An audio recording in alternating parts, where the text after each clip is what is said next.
assez dramatique. Et donc, pas partout, pas dans l'ensemble des établissements scolaires.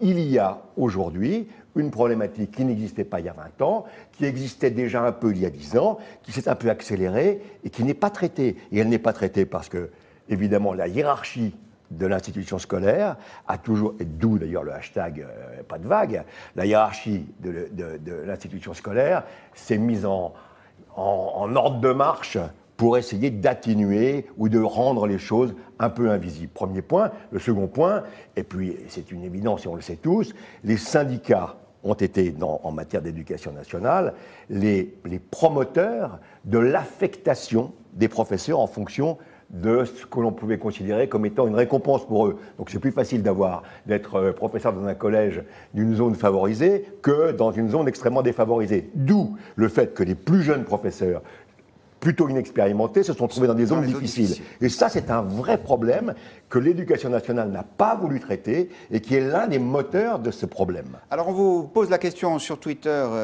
chers internautes qui êtes en train de suivre notre émission.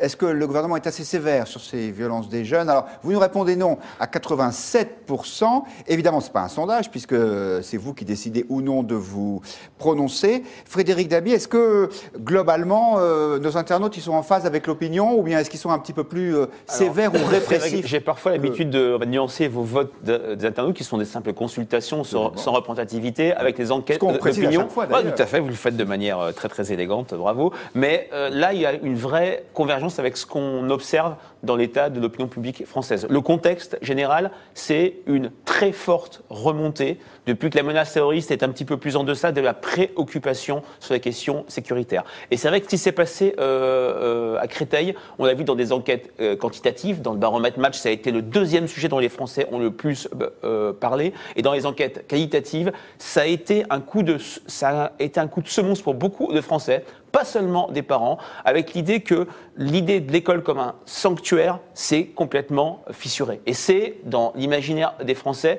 ce qui est particulièrement notable. Alors, de ce point de vue-là, le report du plan au 15 décembre, le fait que le gouvernement dise non à toute une série de mesures, peut être interprété comme une sorte de spectacle de l'impuissance du gouvernement sur ces questions. D'un côté, l'opinion est extrêmement sévère. De l'autre, ce qui est assez intéressant, c'est que aussi bien Mme Belloubet que Christophe Castaner reprennent les refus du gouvernement socialiste de l'époque, notamment Christiane Taubira, de suppression des allocations familiales et d'abaissement de la majorité